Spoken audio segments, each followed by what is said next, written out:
श्री शिवाय नमस्तुभ्यम, हर हर महादेव, जय महाकाल। कैसे हैं आप सभी लोग। देखिए, आप सभी को पता है कल है देवउठनी एकादशी, जो कि साल की सबसे बड़ी एकादशी है। इस दिन भगवान श्री हरि नारायण विष्णु जी अपनी शयन मुद्रा में से जागते हैं, अपने भक्तों की सारी कामनाओं को पूरा करते हैं। अगर आपके जीवन में संतान संबंधी कोई समस्या है, धन नहीं आ रहा, कर्ज बढ़ता चला जा रहा है, परिवार में सुख शांति समृद्धि नहीं है, क्लेश होता है, कोई मनोकामना, कोई हृदय की बात है, सब कुछ करके देख लिया लेकिन थक गए, हार गए, तो इस देवउठनी एकादशी के दिन लाल और पीले कपड़े वाला उपाय करना अपने घर पर बिल्कुल मत भूलिएगा।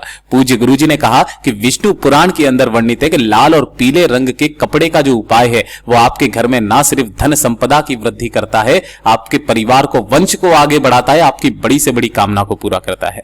पूज्य गुरुजी की कथा से सुन करके और समझ करके पूरे उपाय को बड़े ही आसान भाषा में आपको बताऊंगा, परंतु उससे पहले आप सबसे एक छोटी सी प्रार्थना। जो लोग पहली बार आए हैं, चैनल को सब्सक्राइब जरूर कीजिएगा और वीडियो को लाइक करके देवादिदेव महादेव का कोई सा भी प्यारा नाम कमेंट बॉक्स में लिखना मत भूलिएगा। साथ ही साथ हर हर महादेव जरूर लिखिएगा। इस पूरे वीडियो में हम 3 महा उपायों के बारे में बात करेंगे, जो कि आपकी अलग अलग कामना पूर्ति के लिए सिद्ध होंगे। तो ध्यान से सुनना, समझने की कोशिश करना। यहां तक कहा गया था कि विष्णु पुराण के अंदर वर्णित है कि जो भी व्यक्ति इस दिन भगवान श्री हरि नारायण विष्णु जी का अनुमोदन कर लेता है, वंदन कर लेता है, तो बेशक माता लक्ष्मी जी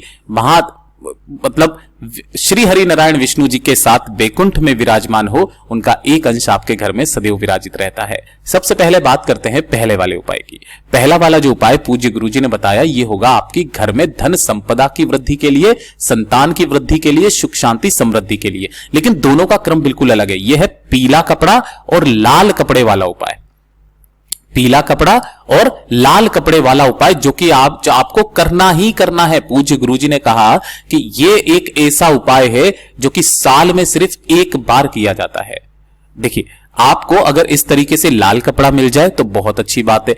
अगर इस तरीके का लाल कपड़ा ना मिले तो माता की चुनरी जो होती है ना, ऐसी छोटी वाली लाल चुनरी, इस तरीके की आप लाल चुनरी ले लेना। अब अगर आपने अपने घर पर तुलसी विवाह संपन्न कराया या ना कराया, कोई दिक्कत नहीं है, लेकिन आपके घर में तुलसी जी का गमला तो होगा, है ना, और तुलसी विवाह इस दिन होता है तो आपको उसका पूजन भी करना है।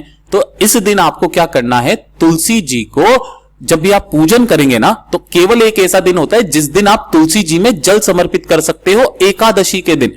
और किसी भी दिन तुलसी जी में जल समर्पित नहीं किया जाता है एकादशी के दिन, लेकिन इस देवउठनी एकादशी के दिन जल जरूर समर्पित किया जाता है। अब ध्यान से सुनना कैसे करना है। जो भी आप इनका यहां पर तुलसी जी का पूजन करेंगे ना, तो पूजन करते समय आपको उस लाल कपड़े को क्या कर देना है, तुलसी जी को ओढ़ाना है।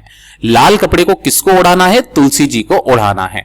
और तुलसी जी को ओढ़ा करके, उनका पूजन करके, वंदन करके, अपनी कामना, अपना नाम और गोत्र बोल करके, घर की सुख शांति समृद्धि, है ना, या फिर आपके परिवार में जायदाद वगैरह को लेकर के कोई क्लेश चल रहे हैं, कोई लड़ाई झगड़े चल रहे हैं, तो अपनी कामना को कह करके इस लाल कपड़े को उठाकर अगर आप अपने घर के मंदिर में रख देते हैं तो आपके घर में महाराज जीवन में कभी क्लेश नहीं होता। ये लाल कपड़े की महिमा होती है। और जो पीला कपड़े के बारे में बताया पूज्य गुरुजी ने, इस वाले उपाय को चाहे आपको जरूरत हो या ना हो, लेकिन इसको करके रख लीजिएगा।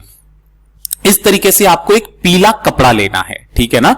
ये जो पीला कपड़ा है आपको, जैसे अगर यहां पर आप लाल कपड़ा नहीं चढ़ा करके पीला कपड़ा चढ़ाते हो, तो ये किस लिए होता है अभी बताता हूं। देखिए, जो भी आपके पास में पीला कपड़ा है, उस पीले कपड़े को आपको तुलसी जी को ओढ़ा करके, और जब आप इसका पूजन अर्चन कर देते हो, वंदना कर देते हो, है ना, तो पूजन करने के पश्चात इस पीले कपड़े को उठा करके आपको अपने पास में, अपने घर पे रख लेना है। गुरुदेव ने इस वाले पीले कपड़े की महिमा बताई कि अगर आपके परिवार में आप चाहते हो कि आपकी वंश की वृद्धि हमेशा होती रहे, आपके परिवार में कोई वधु है जिसका गर्भ नहीं ठहर रहा है, संतान प्राप्ति नहीं हो रही है, संतान में कुछ ना कुछ प्रॉब्लम हो रही है, या फिर आगे भविष्य में आने वाला अगर कोई भी ऐसी कोई समस्या है, जो कि आपको ऐसा करना है कि आपको अपने वंश में वृद्धि करनी है, ठीक है ना, तो इस पीले कपड़े को उसके शयन कक्ष में रख दिया जाता है ना। इस पीले कपड़े को उसके शयन कक्ष में रख दिया जाता है। पूज्य गुरुजी ने कहा कि जिस स्त्री का गर्भ नहीं ठहर रहा होता है, उसका गर्भ ठहर जाता है, उसके गुणवान ऐसी संतान प्राप्त होती है जिसका सूर्य बिल्कुल उच्च का होता है और जो बिल्कुल देवताओं की श्रेणी का माना जाता है। केवल इस पीले कपड़े को उसके कमरे में रख देने मात्र से किस दिन आपको यह काम करना है, देवउठनी एकादशी के दिन।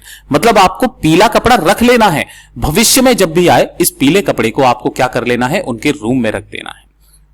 चाहे आपकी पुत्रवधू आ जाए या फिर कोई भी परिवार में अगर आप अपनी बेटी के लिए भी कर रहे हैं तो भी आपको ये वाला काम करना है। उस बेटी के कमरे में जाकर के इस वाले पीले कपड़े को उसको बोलना, रख देंगे। रखने मात्र से इसका इतना बड़ा अद्भुत उपाय है। पूज्य गुरु जी का बहुत अद्भुत और अचूक उपाय है, जरूर कीजिएगा।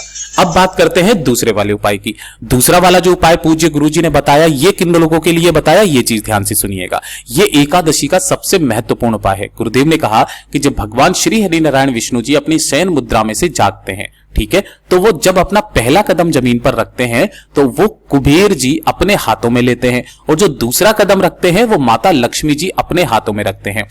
इसके बाद में माता लक्ष्मी जी का जो एक नाम है वृंदा, तुलसी के रूप में, जिनके विवाह होता है इस दिन, तुलसी विवाह विष्णु जी के साथ में, शालिग्राम जी के साथ में ना, तो इस दिन जब उन विवाह करवाया था तो आप सभी को पता है, पूज्य गुरु जी ने शिव महापुराण की कथा में भी बताया था कि इनका जो विवाह करवाया था वो भगवान शिव ने करवाया था, जिससे प्रसन्न होकर के माता लक्ष्मी जी ने शिव जी से कहा था कि आपको क्या चाहिए, कोई वरदान या फिर कुछ भी। तब बहुत हट करने के बावजूद भी जब महादेव नहीं माने तब माता लक्ष्मी जी ने क्या कहा, मतलब कि आपको लेना ही पड़ेगा। तब महादेव ने केवल एक कामना मांगी कि जो महीने के अंदर जो भी एकादशी पड़े, जो प्रदोष पड़े और जो मासिक शिवरात्रि पड़े, इन 3 दिनों पे शाम के समय प्रदोष काल में आपका वास किसके नीचे होगा, बेल पत्र पेड़ के नीचे होना चाहिए। और जो भी व्यक्ति वहां पर रोशनी करेगा, एक दीपक लगाएगा, आप उसके साथ उसके घर में प्रवेश करना। ये वाला जो था ये शिव महापुराण के अंदर वर्णित था जो गुरुदेव ने बताया।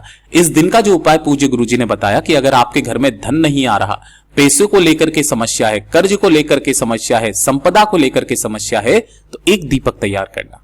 ये जो दीपक तैयार करोगे, कौन सा, लंबी बाती का। जब भी आप धन संपदा में वृद्धि की कामना करते हो ना, लंबी बाती का दीपक लगाया जाता है। इस दीपक को शाम के समय पर, कब, प्रदोष काल में, जब सूरज ढल जाए उसके बाद में, चाहे रात्रि को कर लो, कोई दिक्कत नहीं है।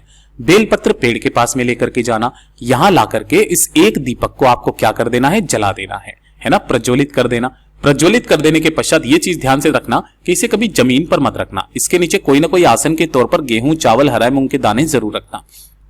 रख दोगे, रख देने के पश्चात इसी पेड़ के नीचे की जो भी मिट्टी हो, थोड़ी सी मिट्टी आपको अपनी कामना कह करके उठा करके अपने घर पे लेकर के आ जानी है। और घर पे लाने के पश्चात इसे माता लक्ष्मी जी का मंत्र बोलते हुए इस संपूर्ण मिट्टी को आपको क्या कर देना है, अपने घर के कोने कोने में छींट देना है। पूज्य गुरुजी ने कहा, मां लक्ष्मी जी जीवन भर आपके घर में विराजमान रहेगी, आपके घर में कभी कर्ज नहीं बढ़ सकता महाराज, आपके घर में धन की आवक कभी रुकेगी नहीं। पूज्य गुरुजी का इतना अद्भुत और अचूक उपाय है, जरूर कीजिएगा। और अब बात करते हैं दूसरे वाले उपाय की, तीसरे वाले उपाय की। तीसरा वाला उपाय किन लोगों को करना है, देखिए, अगर आपकी कोई मनोकामना है, कोई इच्छा है जो पूरी नहीं हो रही है, सारे उपाय कर लिए, व्रत कर लिए, सब कुछ करके देख लिया, तो एकादशी का सबसे अचूक उपाय करना मत भूलिएगा। अगर आपके जीवन के दुख, आपके जीवन के कष्ट खत्म नहीं हो रहे हैं, दुख के आंसू सूखने का नाम नहीं ले रहे हैं, कष्ट पे कष्ट आते चले जा रहे हैं, परिवार में कोई परेशानी बनती चली जा रही है, सब कुछ करके देखा लेकिन आपकी परेशानियां दूर नहीं हो रही, मात्र 1 लोटा शुद्ध जल अपने घर का लेना, तांबे के कलश में, ठीक है। इसके अंदर हो सके तो 1 से 2 बूंदे गंगा जल की जरूर मिला लेना। और इसी के साथ में आपको एक गोल बाती का दीपक लेना है, लंबी बाती का दीपक नहीं। इस वाले उपाय में आपको लेना होगा गोल बाती का दीपक, जिसके अंदर आपको भरना होगा घी, ठीक है। तो ये 2 जो चीजें ली है, इन दोनों चीजों को लेकर के आपको पहुंचना है भोलेनाथ के मंदिर। किसी भी समय पर चले जाना जहां पर शिवलिंग विराजमान है।